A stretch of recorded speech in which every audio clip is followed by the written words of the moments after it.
Okay, welcome to the new edition of the Fresh Set of Downs podcast.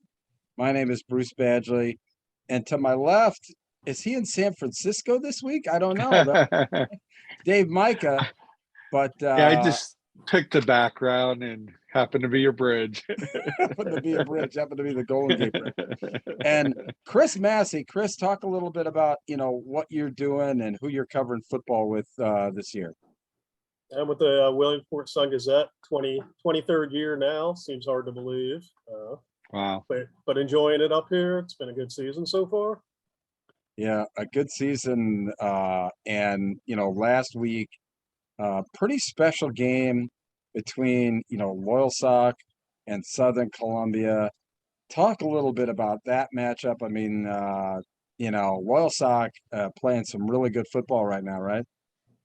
Yeah, I think, as surprised as anybody was. I think the only people who weren't surprised were the people outside of Loyal Sock's locker room. And they were off to a good start. They had a good showing at Berks Catholic. They beat Hughesville 27-0. But until somebody actually beats Southern on the field, you always feel like Southern's going to win that game. And Southern had mauled them the last 2 years. And I just thought up front they were going to be too much to handle. But I think that's been the Achilles the past couple of years with Loyal Sock was they had the skill players. We didn't know about what they had up front. But that was an emphatic answer against Southern Columbia, not just to win, but to win it so convincingly, 27-10. And it was at Southern Columbia, right? Yep. Yeah, first league home loss for Southern since 2010, which Wow. was kind of mind blowing. Incredible. Yeah. So yeah, I mean, a monumental win for Loyal Sock. and what do you think the key was in that game? Was it, they focus on trying to shut down their two stud runners and force the quarterback to make plays? A little bit of that, and a little bit of they were kind of able to beat Southern at their own game, and it just a lot of ball control. Kind of goes back to Super Bowl 25 with the Giants and Bills when Belichick slowed down that Bills offense. It was by keeping them off the field for the most part. Loyal Sock controlled the ball for over 30 minutes. Davion Hill carried it a career high 29 times. He had 178 yards. Wow. Usually when you play Southern, I think teams almost have to abandon the run a lot of times because it's so hard to run on them, and then you got to take your chances through the air. And Sock took it right to him. Had a lot of time-consuming drives. Didn't turn the ball over. Only had 2 penalties. So they played a near flawless game in that aspect, and the ball control was a huge factor in limiting that Southern offense. Just don't let them on the field too much. Wow. But they did do a good job when they slowed down with Brady Wislowski, and Wes Barnes had 100 yards, but it was a hard-earned 100, and they were making them go to long fields, and when they had to make the stops, they made them. Yeah, and that's the thing too. Southern Columbia has kind of built the play from ahead. That this is a situation where they were, kind of playing from behind, and if you remember the Colts teams, a few years ago, they were all built for playing from ahead, and I think that just playing from behind had to affect Southern Columbia and just their scheming, right? Yeah, it's been a long time. Most of these years when they go undefeated, they're blowouts all season. They were tested a couple times in the regular season last year, but this was a little different. And it's just not something they're used to. And I think you can talk about it and you can say we'll handle it fine, but until you're in that position, it's kind of a different situation. So I don't think it's any secret that they don't have a prolific passing game. Most of the passing goes to their running backs. So yeah, if you can get them 2 scores behind, it makes things a lot easier on you. And I think it's an offense that likes to kind of grind it out. 2 touchdowns or more behind. That's a tough way to try to come back and win. And I think last year, Wyomissing kind of did that, where they got that 2 touchdown advantage, and it was just, they scored, Southern scored, but they had that Yeah. little gap, and in the end, Wyatt Missing had ended Southern's tremendous streak that, they were, I think, one game away from breaking the state record or tying it. Yeah, yeah. Yeah, it was close to 70 straight wins, and regular season. It was their first regular season loss in 10 years, so Yeah, it's pretty incredible. remarkable. And yeah, so Loyal Sock becomes only the second team to beat them in the regular season since 2011. Just kind of mind blowing. Wow. That's Wow. incredible. And talk a little bit about another team who's playing some really good football up your way, Mount Carmel. Yeah, I said before Loyal Sock beat Southern, I was telling people I think this might be the year Mount Carmel gets Southern, but until they actually do it, I would still pick Southern to beat them.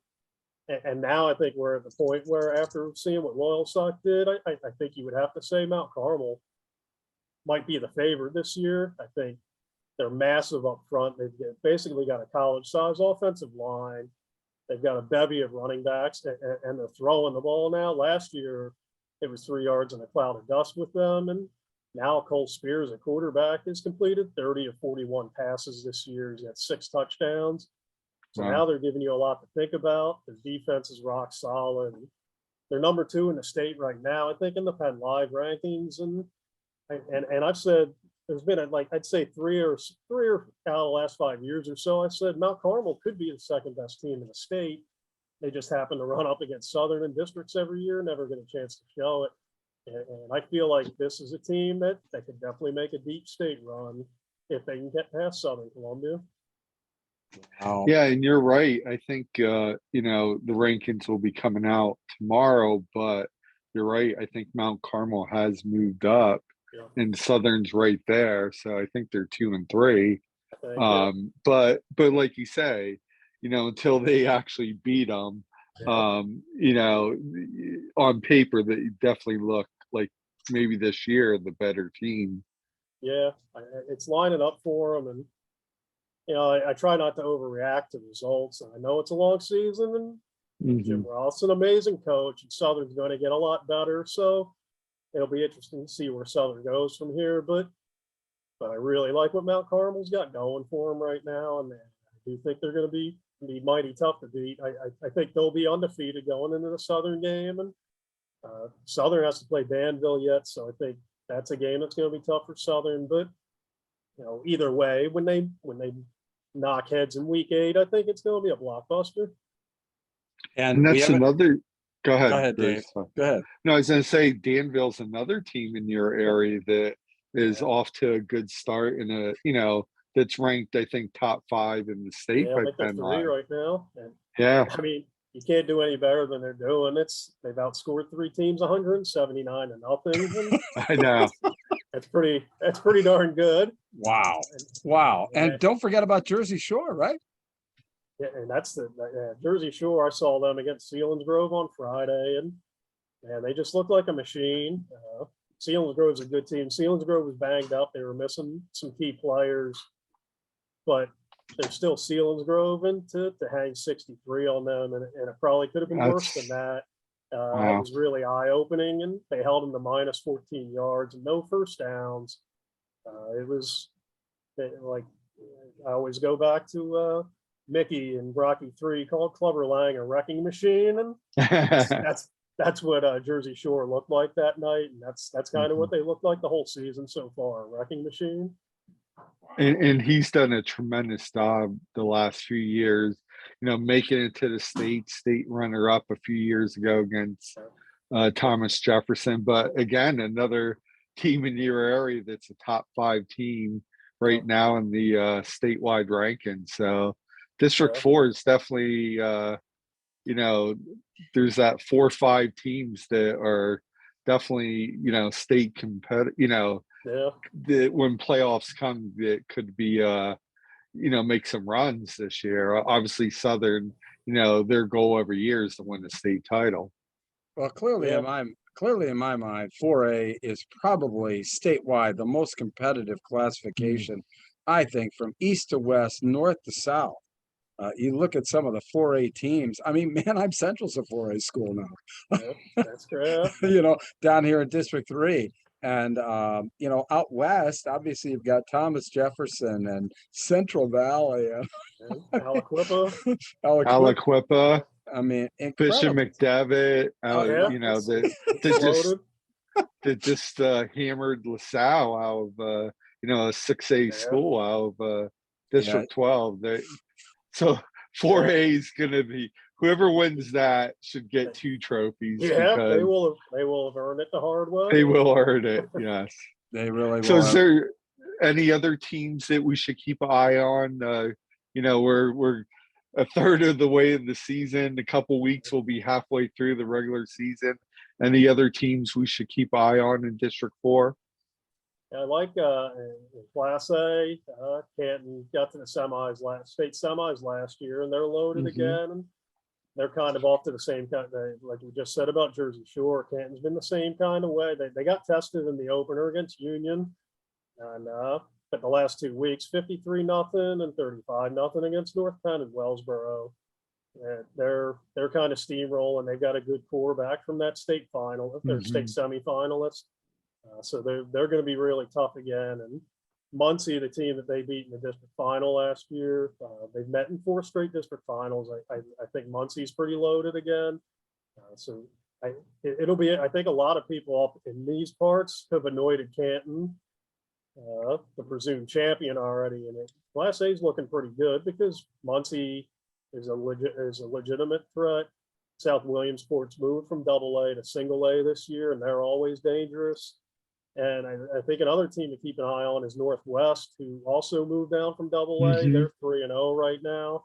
And they've been trucking teams, and they have a quarterback that's thrown for 10 touchdowns. So it looks like it'll be an interesting district tournament in Class A. Absolutely. It looks like it's going to be, you know, a lot of fun up your way with a lot of good teams. And, you know, and that's the thing is each particular area has their own, you know, segment of classification that, you know, they're strong in. Obviously up in District 4, District 2 area, you know, it's more the lower classifications, just like it is District 1 in the 5 and 6A, you know. I mean, everybody's got their area of expertise. And, you know, really that's what what we're trying to do is bring forth all the areas and the teams that deserve notoriety. And, you know, we'll all meet at Cumberland Valley this year. So what's your opinion? What are you looking forward to for the move to Cumberland Valley, or are you? They're great facilities there. It doesn't have the panache, I think, that, you know, when you say we're going to Hershey, you know, you set that as the goal in the beginning of the year. Going to Mechanicsburg. Yeah, you know, we're going to Cumberland Valley. We're going to another high school. It's a great high school facility. I've covered a lot of basketball games there and baseball game, and it's great. But it's not the same. I just feel like I wish it was in a big time environment. I know Beaver Stadium and put in a bid. I know it's a grass field and you worry about that, but I think that would have been awesome. And, you know, at the end of the day, the kids aren't going to care. They just want to get there. They want to experience it. Yeah. But I was kind of disappointed. I either wanted it to stay in Hershey or keep it in some high profile stadium, you know, that like a lot of other states do. Yeah, I think that the overriding thing that I've had talking to people is the same thing that you said, is not that it's not going to be good facilities or what have you, but it's the name attached to, you know, like you said, going to Hershey. What are they going to throw at the team when they win it? You know, I mean, I don't know. I mean, that's going to be interesting. I mean, it's basically, it's going to be kind of like a little empty, but Dave and I have had opportunity to see the field and see the facilities and the all new lighting and everything like that. It's just going to be incredible. New scoreboard, everything. Yeah. I mean, it definitely looks like a big time field, and you know, it's better than probably a lot of college fields. But like you said, it feels weird when you say, you know, yay, we're going to Cumberland Valley. You know, but you know, they'll get used to it, I guess. And, you know, I think Yeah. the kids, ultimately the kids would love to go to Hershey or Beaver Stadium, but nobody's going to complain with as long as they're playing in the state championship. At the end of the day, that's what they want to do, regardless of where it's at. Yeah, correct. And maybe down the road, Hershey will say, you know what, this is the time where we could maybe do some upgrade. You know, I always hear complaints about the locker rooms. I do too. So, you know, if they could start there and, you know, if they truly would love to have it back in Hershey, maybe throw a little money in and, you know, make it even that much better. But I agree. You know, listen, it's going to be a great event no matter what, wherever it is. Yeah. But, you know, it's just all these years it's been embedded, you know, Mansion Park or Hershey or, you know, like you said, it'd be neat, you know, for the kids to play in a stadium like Beaver Stadium. Yeah. So, yeah, I think they would find that unbelievable. I think if I was a player, I'd be, that would be some extra motivation to get to play on a field like that. But it is what it is, and you know, I'm sure it'll be a fun event when it happens. But yeah, it's just a name thing. I think at this point, it's a little hard to get used to. Yeah, it is. Well, listen, Chris, thank you very much for your time tonight. I tell you, we'll definitely need to get you back on, you know, regularly, just to, you know, if you'll jump on again, we'd love to have you again. yeah.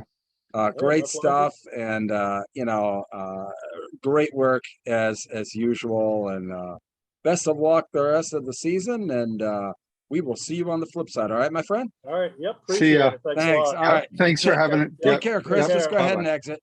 Okay. Thank you. Take care. Thank you. Yep. You too. Wow, what a great guy, and what a Yes. lot of what great football. Great football is being played up there, Dave. Well, yeah, and you know, I actually, you know, I don't want to give too much of, you know, because obviously Penn Live's gonna be putting their rankings out, but you know, you look obviously, you know, in Class 6A they don't have many teams. When you start looking down in the classifications, even at 5A, they don't have much out there. But when you get 4A, 3A, 2A, 1A, I mean, you're talking, you know, they have a top 5 team with Jersey Shore. 3A, they have 2 teams in the top 5. 2A, again, 2 Southern, teams I mean. in the top 5. Southern Mount Carmel, and then, you know, in 1A, you have a couple teams in the top 10 with Canton and Muncie. So, you know, District 4, I'll tell you what, they're pretty stacked with some pretty good, you know, smaller programs. And you would think, you know, especially with Southern, you know, District 4 has had that streak for many, many years of having at least one team go to the state finals. And listen, it's not that easy. I mean, I'm here in District 11. It's been a while since we've had a team, you know, be in Hershey, well, now Cumberland Valley. And it's been a while since I think Allentown Central Catholic's the last one What about to win a Parkland? state. Yeah, well, Parkland. Well, Parkland actually, their game this week against Allentown Central Catholic. So Milosky is on Central Catholic's coaching staff. So that night they're going to honor his state championship team, 20-year anniversary of when Parkland defeated Woodland Hills for the state championship. Austin Scott, you know, one of the at that time, one of the top running backs in the country that went to Penn State. You know, it didn't work out the way he probably wanted it, but at the time, I mean, they were a pretty good program back there. Yeah, it was. And well, let's do a little recap of last week, and especially in your area, obviously District 11, 4 and 2, and obviously Chris talked about 4 in District 2, but you know, there's there is a couple of pretty impressive undefeated teams in Emmaus and Hazleton, right?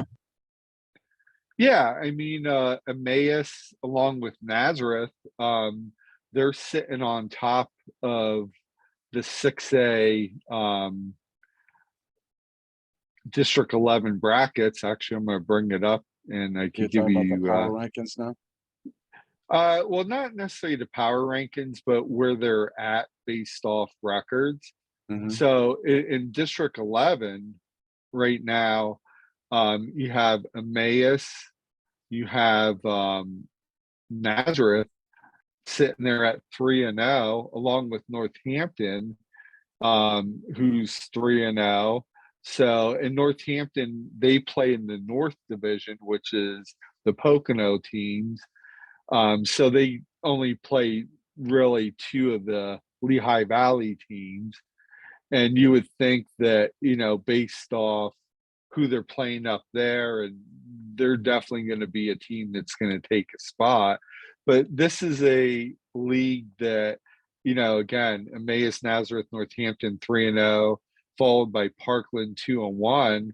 And then you have Freedom, who's playing Nazareth Yeah. this week, is 1-2. And you almost have to say must win. We're getting close to halfway through the season, and Freedom is a team that if they don't beat Nazareth this week, could be in trouble, because you would think Northampton's going to take one of those 8 spots, and then in District 2, you have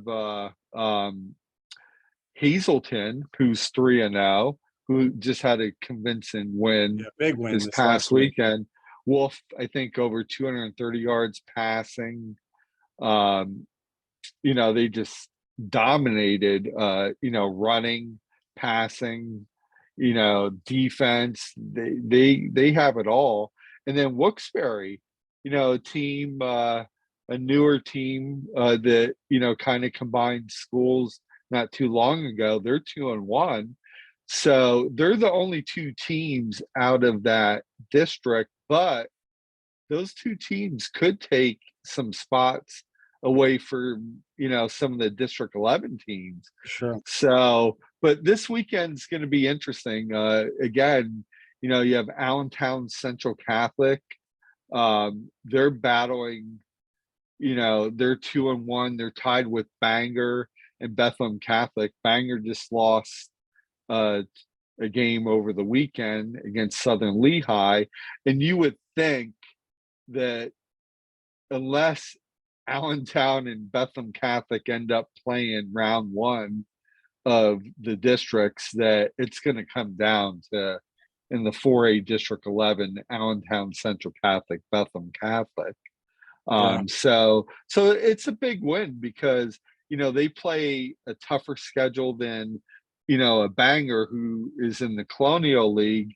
So if Bangor has that better record, could they outpoint maybe one of these teams that could be 6-4 if they're, say, 8-1? It's going to be close. So that's where, if you're Allentown Central Catholic and Bethlehem Catholic, you don't want to face each other in the first round. You want to face each other for a right to win the district title and a chance to move on. Win or go home games are where it's at. And and then the most interesting thing that I saw about last week's games is, the district, the crossover games between District 3, District 1 and 12 were pretty incredible. Bishop McDevitt kind of showing their mettle. You talked about them a little earlier, but they went in and whacked LaSalle. I mean, a 6A school in the Philadelphia Catholic League, 56-7. That just doesn't happen from a 4A school, does it? No, I mean, if you say, 1 year St. Joe's Prep would beat them, a LaSalle team like that, okay, you sometimes would expect that. But for a 4A school to go on the road and play, one of the Powers every year in LaSalle, a very good program. Um, it wasn't even close. It And, wasn't. it just shows, and we touched on it earlier. I mean, that for a top 10 right now is just ridiculous. Yeah. You have Aliquippa, you have Jersey Shores, Central Valley, which is in Aliquippa's district, Allentown Central Catholic, Thomas Jefferson. I mean, 3 very good in McKeesport. I mean, you have 4 very good District 7 teams in the top 10 that I'll tell you what, it's going to be a battle to see who comes out of it out of District 7. But you're right. You have Manheim Central, Pope John Paul. And again, you throw in Dallas up in District 2, Bethlehem Catholic. I mean, whoever wins that state title at 4A is going to earn it. It's not going to be easy. I mean, these teams are just going to get banged up in the playoffs because you're going to go against high quality teams. And our buddy, Yeah. we do have another guest who's joining us, Shayne Schaefer, our historian from the Minersville program. Dave, I will let you introduce Shayne. He'll be in here in a second. We're going to admit him into the program as he's starting to connect in his audio and whatever like that. It's really great for Shayne to join us here. And listen, anything you want to know about Minersville, I mean, this guy, he's their historian. He could tell us a lot of great stuff, and he's going to tell us about, hey, this past weekend they made some history, and looking forward to hearing what he has to say about that. You there, Shayne? Hey, can you hear me? We can. We can't see you yet. I don't have a camera. Oh, you don't have a camera. Okay. I have a desktop set up and there's no cameras on it. That's okay. So I'm sorry about that. That's all right. Listen, thanks for joining us. Thanks for joining us. Obviously, Dave touched on the fact that you had you had a very special milestone there for Minersville football. Why don't you tell everybody about that? Yeah, we win number 600 on Friday. We are the 3rd team in District 11 ever to get to 600 wins, which is pretty impressive when you look at the other 2 teams, Pottsville and Easton, 2 sort of legendary elite programs, both over 800 wins, so that we're nowhere near them. But just to be in that group as a small school like we are, I think that's incredible. Yeah, it is incredible with so much history, and I was telling Dave this before the program. In the COVID year, when District 11 was really the first one to kind of start the football season here in Pennsylvania, Minersville and Pottsville played for the first time since like the 1930s or 1933. Like yeah, so wow. And there was a story behind why they didn't play, right? Oh, Pottsville was the first team Minersville ever played back in 1894. And that game was always contentious. Now, our record with Pottsville is 4-13, so we were never really competitive. But I think we had sort of a little brother, big brother feeling to Pottsville, and so many games would end in fights, and not just.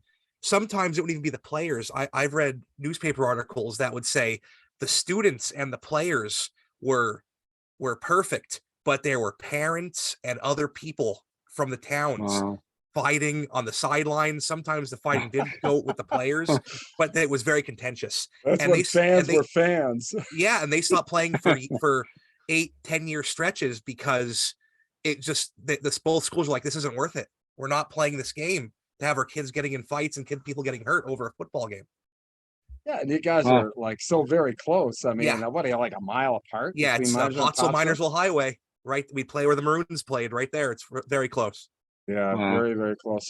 So what is something about Minersville football that most Minersville fans know that maybe the rest of the state doesn't? I can tell you something that most Minersville fans don't know that nobody else knows. And I do a lot of research. Our school never kept record books. So I am in the process of slowly going from the beginning to now to sort of crystallize everything, what our program was like. And I'm in the 1920s now, but in 1916, I came across a story about Minersville hiring a Carlisle Indian to get the team ready for their Thanksgiving game against Pottsville. Wow. Like Jim Thorpe? He played with Jim Thorpe. His name was Joel Wheelock. And Wow. he played with Jim Thorpe at That's Carlisle. really cool. Joel played at Lebanon Valley. He was a track star. He was a football star. He played baseball at Lebanon Valley College. He was at Carlisle before Lebanon Valley. He finishes school. He writes a letter to Carlisle asking, can I come back and learn to coach under Pop Warner? Because I want to be a football coach. Lebanon Valley responds to him and says, sorry, we're not doing that anymore. You just can't come back to shadow Pop Warner. So he goes off to Lebanon Valley College. He graduates from there, I believe. Then he goes off and starts moonlighting for semi-pro football teams. Wow. He was playing for a team in Pottsville in 1916. And it sounds like the Minersville school board or somebody in the district approached him and said, hey, would you get our kids ready for our big game against Pottsville on Thanksgiving Day? Wow. And he said, yeah, I'll do it. He shows up for their game the week before against Tamaqua, doesn't coach, just watches them and says, I want to see what these kids have. He gets them ready for the game, and we beat Pottsville for the first time that year, 31-0.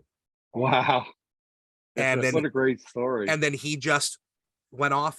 I believe the next year he was the head football coach at Lebanon Valley. And but I don't think he stayed there long. I don't know where he went after that, but the Wheelock family has a long tradition of sending their kids to Carlisle. I came across about 25 Wheelocks, and they were all from Wisconsin. Wow. So I don't know where he went after that, but he got us to our first win against Pottsville, which is that's awesome. What a great story. Yeah, one of the iconic things of football lore up your way is the Pottsville Maroons and their supposed NFL championship. That were there any Minersville players that played on that Pottsville Maroon I don't believe team? so. I know Eddie Rassis was from Shenandoah. I know there were some Shenandoah guys on that team because Shenandoah that's a football town up there. They had some hard-nosed guys, but I don't believe there was any Minersville players on that team. I could be wrong. I focus on Minersville. I know the story. I don't know every player in the Maroons off the top of my head, but I know they're from Shenandoah players, but I'm not sure about Minersville. Okay, well, I just thought I'd ask. I mean, these are some of so what are some of the let's just say one of the tall tales of Minersville football, some that's kind of turned into a myth from it's through exaggeration or what have you, what the real story is and what everybody thinks the story is. I have to think about that. I know trying to think of tall tales. You're more stats, not necessarily. I know stories. Like I can tell you about games and things like that, but I can't think of any games that are sort of become bigger than what they were, or they've sort of changed. Like the story has changed. Mm-hmm. I know a big game was our, 1949 Eastern Conference Championship. Mm-hmm. That's probably one of our best teams. I have guys who played on the 2003 district team who will argue with me that they're the best team. And I don't know. Eastern Conference had about 80 teams in it. We were number one in that year, so I think that might be a little bigger. But I know one thing. My grandmother was young then, but she always told me that the big story behind that game. We played Old Forge in 49 at Minersville, and there was a snowstorm, and the field was covered in snow. And supposedly, they first tried to burn the snow off the field. They tried to light the field on fire. And I don't know if it iced or it snowed again, but there was still snow on the field for the game. And I know we did line the field with coal dust. That's how that's how the game was. The field was lined off in coal dust. Wow. Coal dust. So there were black lines on snow. On snow, a white field with black lines. That's something. That is a tale there. Black lines on white snow. Interesting. So, Dave, you got a question for Shayne? Yeah, what are, through the history, obviously, beating Pottsville for the first time, huge win for your Yeah, program. What are some of the big, victories through the years that are legendary wins for Minersville? The first game that comes to mind, and this I'm pulling back pretty far here again. In 1946, we beat Coltmont 20-6. Coltmont was a huge program back in the day. They were always really good. We snapped their 26-game winning streak up at Coltmont. Wow. And if there's anything you're interested in here, I can post links on Twitter or after. But there was a story in the paper that when we got back to town, they partied all night on Sunbury Street, which is our main street. And they said, the cops let them go. They were, fans and former players, and they partied all night. And then they canceled school on Monday because it was just this, we snapped the Coltmont's 26-game winning streak. Wow. Well, how do people find you and all these great statistics, Shayne? My Twitter handle is, I don't even know my Twitter handle. This is how great I am at Twittering.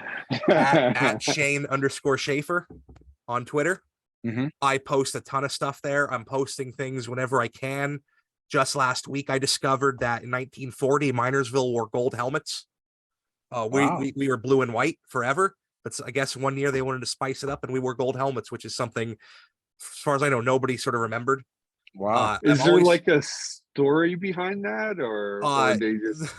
The yearbook just says we came out with our new a burst of blue, white, and gold uniforms, and people loved them, and that's all they said. There was nothing else, and I don't know if I know blue and white were our colors forever, but I don't know if they were like trying something out, testing. But it's sort of. I haven't found anything else about it after that. But so I'm on Twitter. You can find me Shayne_Schafer on Twitter. I'm always posting stuff, and I post other stuff, just not Minersville stuff. I do like a countdown to the football season, 100 days out, and I just post historic teams across the state. Oh yeah, their pictures, their records from the year and things from different years. I'm always retweeting a lot of your stuff. Yeah, and I appreciate it.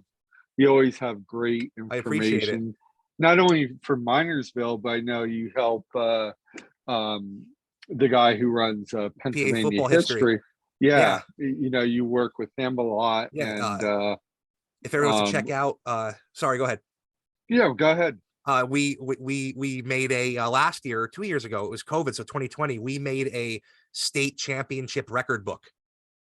So we went through every state championship game, through all the box scores, and it's online. I can post a link out to it. Wow. It's a Google sheet, and it has every stat, every score, what type of score from the yard line. It's every stat from every state championship game. Wow.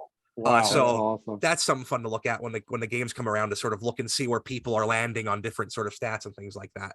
Wow, that's pretty incredible, Shayne. Great information.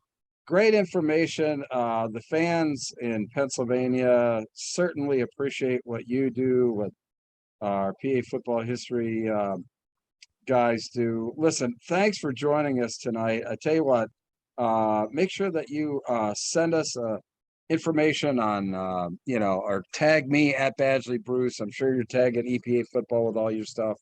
We'll make sure it gets out there. And, thanks for your time tonight, my friend. Well, I appreciate it. I'm always welcome to talk about football history. I love talking about it. I'm sure my wife's sick of it. Thanks for all you guys do. Thanks for having me on, and have a great night. All right, take care, Shayne. And we'll have you on again soon. Hey, that's for sure. I'll welcome it. Have a great night with a camera. I'll get one. I'll get one. I promise. All right, see you later, Shayne. Yeah, take care. Just go ahead and exit out. All right. Wow. I mean, that was great. Guys like Shayne are the unsung heroes of high school football in Pennsylvania, I think, Dave. What do you? Yeah, I agree. And I didn't know they did that with the state, all the stats and stuff. So that actually will be neat to look at going into the state finals this year. It'll be great information because you never know.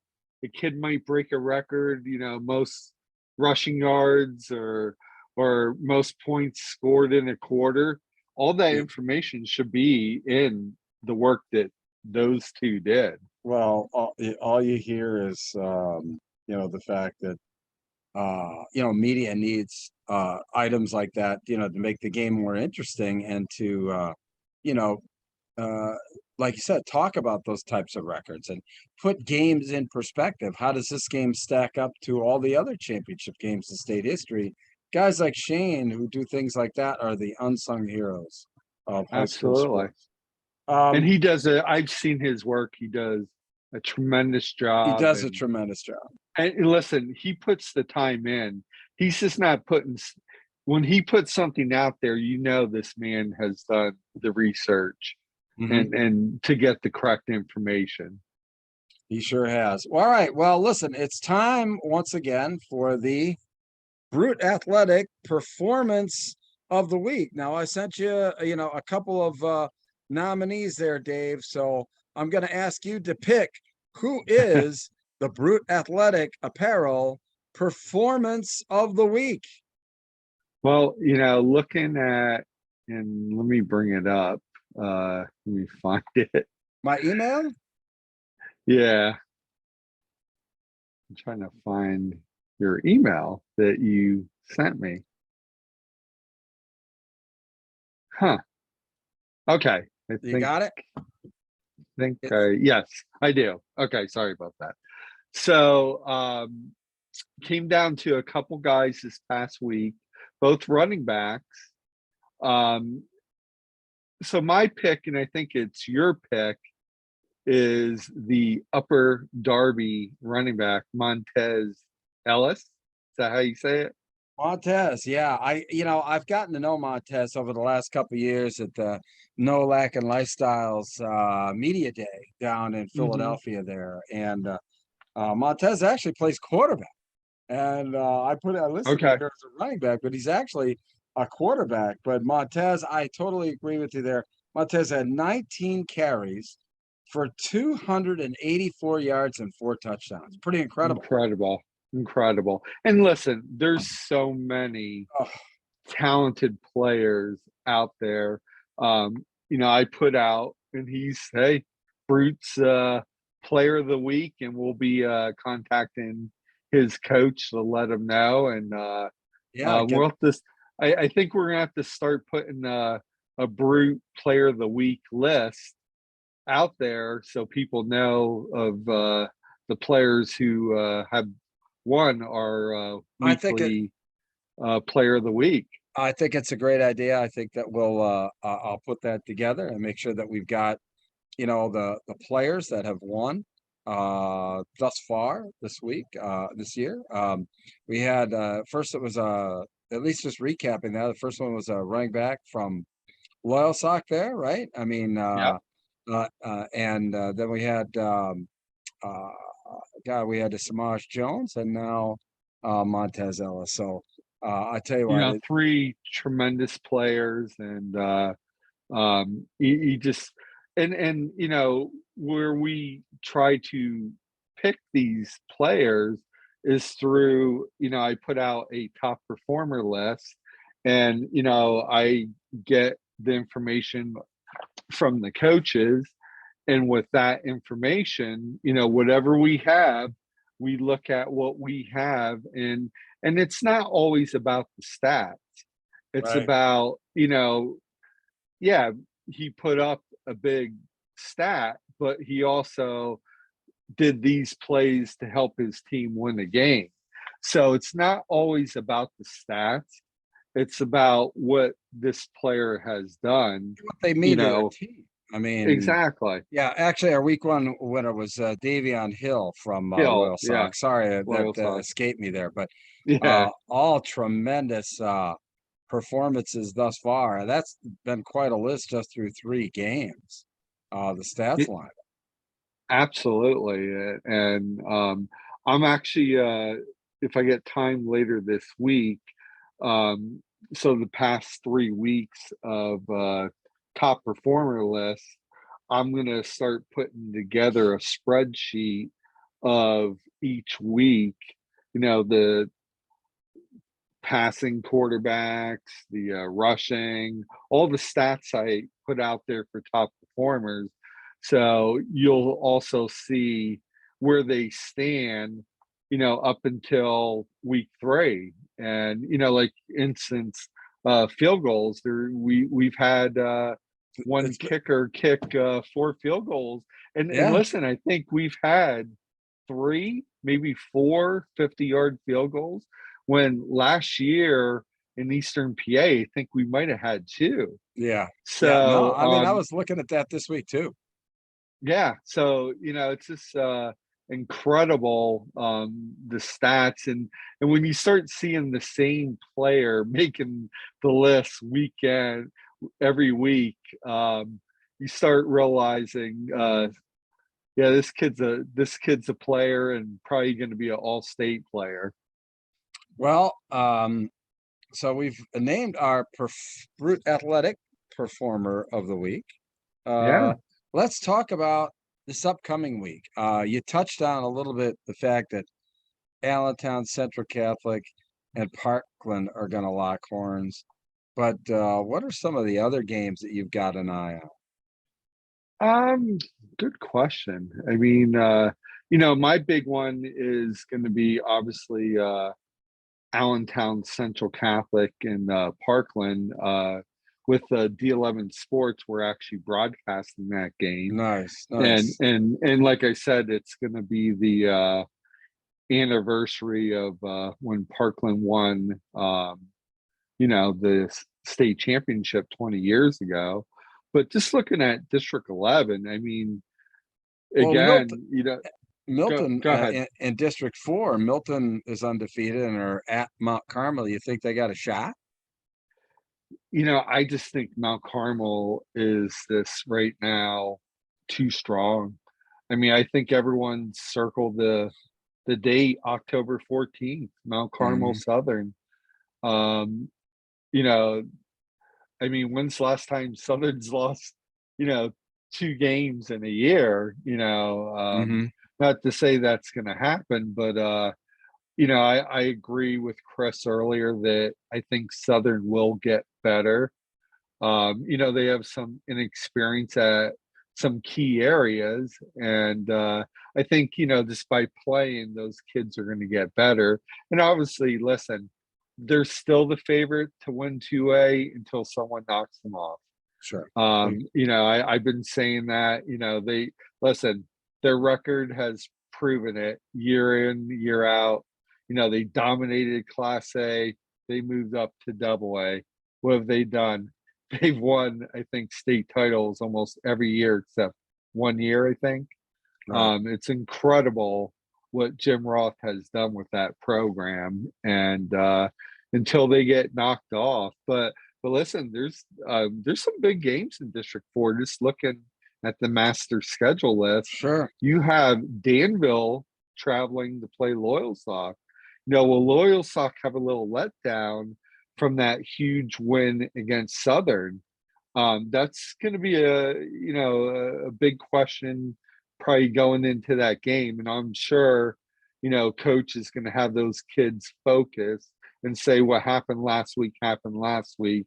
This week is Danville, but that's a big game. I mean, that's a big game. That's battle of 3-0 teams, and it's a huge game out there. And like you said, Milton playing Mount Carmel is a big one. Just kind of going through. I mean, that's probably the more marquee games in District 4. But going back to District 11, just look at it. Like I said, touched earlier, must win for Freedom, I think. Yeah. Nazareth, they're A must going to win play in week Freedom. 4, really. Yeah, I really believe it, because listen, if Freedom goes 1-3, when you're going to be heading into week 5, midway through the season, I mean, the second half, they almost have to be perfect, at least go 4-1, or at worst 3-2, to maybe have a shot to make districts, because again, Northampton looks like they're the real deal, and they're going to take a spot. Nazareth and Masse, and then you have the District 2 teams. So it's gonna be real interesting to see what happens there. But yeah, I mean, there's some neat matchups What are some of your matchups out in District 3 that you're looking at? Well, and I'll even touch on a little bit of the stuff. Fortunately, Joe couldn't Yeah, join us this evening. But I'll tell you what, on the Philadelphia Catholic League side, my eyes are transfixed on Roman Catholic right now. They're at yes.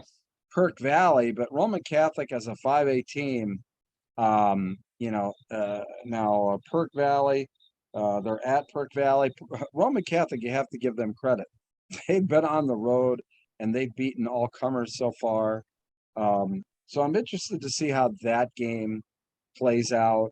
And again, Chester had a great regular season last year. They're 3-0.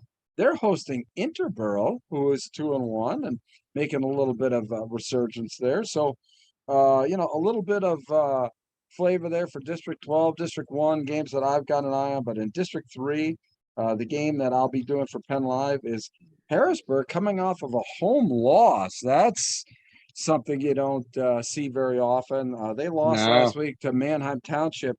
They're actually big win.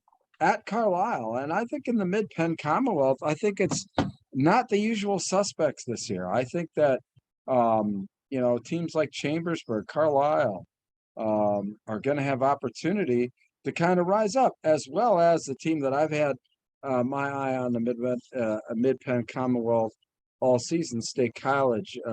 Some of the teams that I think are going to really make a lot of noise, considering Central Dolphins started out 0-3. Now, in District 3, you've got, it's all about power rankings. So starting 0-3, now granted, they've played some pretty tough competition, but in 6A, I think only the top 8 teams make it.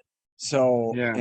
and considering the juggernaut that they've got to play in District 3, that's the team that's kind of, win or go home in week 4 right now, which is, I think, Central Dauphin.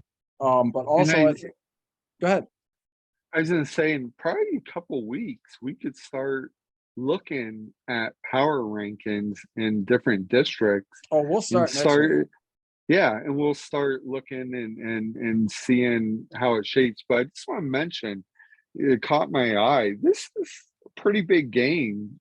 Friday is Emotep is traveling to play Malvern Prep. Yeah, look, that's a window dress game. Okay, it doesn't count. Okay, Yeah, Malvern Prep is, and we could talk about this, amongst the three of us there. But look, this is a show about. This is my feeling, and we do these podcasts about opinion. I don't see a need to talk about games that don't involve 2 Pennsylvania teams or 2 PIAA opponents. I know that it's an exhibition game. Malvern Prep is a very good team, and Imhotep's a very good team, but it doesn't affect the overall of no, power listen, rankings or anything else. Emotep's going to make the playoffs no matter what in District 12. But just as a football aspect, it's a great game to watch. It's going to be a great game. I have both teams ranked, and I just think Emotep's coming off the loss. So this will, let's see how they rebound from that. But that'll be an interesting game. But yeah, they lost to a team from another state. Okay. Yeah. So a very good team.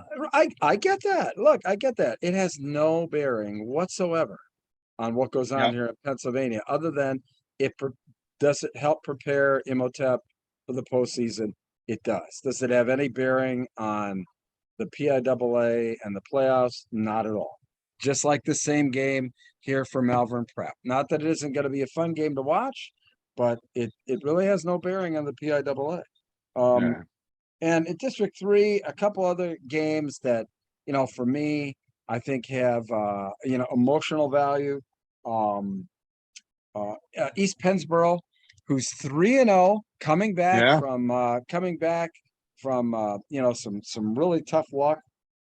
They're at Gettysburg. I think that's a really defining game for both of those teams early on. And I can't even imagine what would happen if did anybody ever think that Reading High was going to be 2-1? I mean, I talked about Reading High last week and the great story that it Yeah. was. I mean, they beat Red Lion last week, 42-35. Amir Berdine, who a quarterback is kind of putting this team on their shoulders, but He I has. mean, they've got some basketball players off the tee. They're all-state player Ruben Rodriguez is playing at wideout, and Berdine to Rodriguez is turning into this like touchdown machine. Great. Yeah. It's a Well, I'll fabulous try- story. Now Wilson comes calling, okay, to Reading High, which is a harsh dose of reality. But could you imagine if somehow Reading High pulls off the upset? Well, yeah, and listen, we met some of their coaches. They're doing a tremendous job. Listen, half the battle is the kids believe. Obviously, they believe in this coaching staff because they're going out and they're performing at a high level. And it's a great story. And I'll tell you what, it's something that we're going to follow throughout the year because it'll be interesting to see if Reading is in that mix to possibly get a Make the spot. postseason. Yeah, absolutely. Yeah. I mean, granted, they're in the Lancaster Lebanon League Section 1, which is not easy, but it's one that there's opportunities for wins, and they've got a win against a quality opponent in Red Lion, and their other win was against Muhlenberg, a 5A team. But considering how 6A is in District 3, I mean, they could turn the world upside down if they can pull off an upset here. And right now they're showing that they've got the firepower to do it. The question is whether the defense can rise up and stop their opponent. That's really what I have concerns about. What do you think about this matchup? Just looking at District 3, so many great matchups, but Hamburg is going to be on the road against Anvil Colonia. Two guys, rushers that end up, Mason Pierce, He had a great game. 292 yards. He's our number one guy this week, and just a little bit down the road is Phoenix Music. What a great name! Well, 250 yards rushing, but this kid every week seems to be on this list, on this top performer list. I'll tell you what, that's a great matchup, I think. Well, and I'll tell you, the guy who really leads that Hamburg offense is Xander Menepace. Yeah. A great quarterback. He is leading this team. He's putting this team on his back. Tremendous talent. And I love that. I commented on Twitter this week. I said, how would you like to be called X? I mean, isn't that it's just like, hey, go get him X. And but Xander Menepace, but yet look, Anvil Cleona, I mean, they're a tough out. Coach Gingrich and always has that team ready to play. And for a Section 5 battle, and that's the best thing about the change here in the Lancaster Lebanon League is there's all these teams now come into league play with hope of a section championship. Teams like Hamburg, teams like Anvil Cleona, Schuylkill Valley, all of those teams. And was it Hamburg that made the playoffs the first time? It was one of the District 3 teams made the playoffs for the first time, I think, last year. Yeah, I'm not entirely sure that that it was Hamburg. I know Hamburg has been in the postseason before, just not. Yeah, it recently. was someone I forget offhand. But but I tell you what, I think that's that there's a number of intriguing games. Absolutely, that's for sure. And obviously we could talk here all night, but we had some great guests this week. Yeah. And Chris Masse and Joe. Shayne Schaefer. Yes, Joe, we miss you. So Joe hopefully will be back next week. He's a bit I think he's on the disabled list this week. Well, he's actually he's not covering football this week. He's actually Wednesday flying to Vegas to cover a boxing match. It sounds like he was in a boxing match before covering. Yeah. No, Joe, I tell you what, we miss you, man. Speedy recovery, get back in a hurry. And I think that about does it here, Dave. We've covered the entire scope of Eastern Pennsylvania from top to bottom, front to back, up, down. Any closing thoughts? You know, again, we had some great guests. We covered a lot of different districts, and you know, we're hoping to have more guests on. We had 2 this week, and you know, maybe we'll get even another, you know, have 3 next week. And I think what we'll do is try to get some reporters that are covering some big games to come on and talk about that and talk about their district.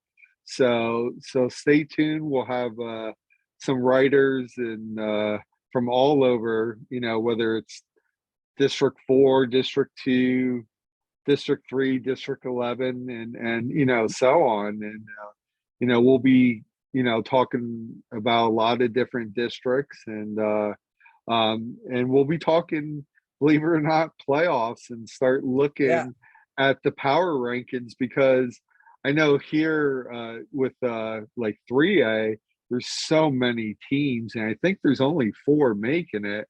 So there's going to be some good quality programs not making it, and that's, you know, in a lot of districts where you may be limited how many teams are making districts, and you know, that's why each week, each game really counts. And that's why I was talking about freedom. I mean, when I say it's almost a must win, it really is, because I don't think they could afford to go 1-3 and go into next week, you know, midway through the, you know, season down 1-3. So I agree. Well, listen, the guests we had, obviously Chris Masse and Shayne Schafer. Thank you so much for joining us. And Dave, hey man, let's do this again next week. How about that? Absolutely. All right, for my buddy Dave Mika, hey, I'm Bruce Badgley. Thanks for watching the Fresh Set of Downs podcast. We'll be back next week. Take care, gang.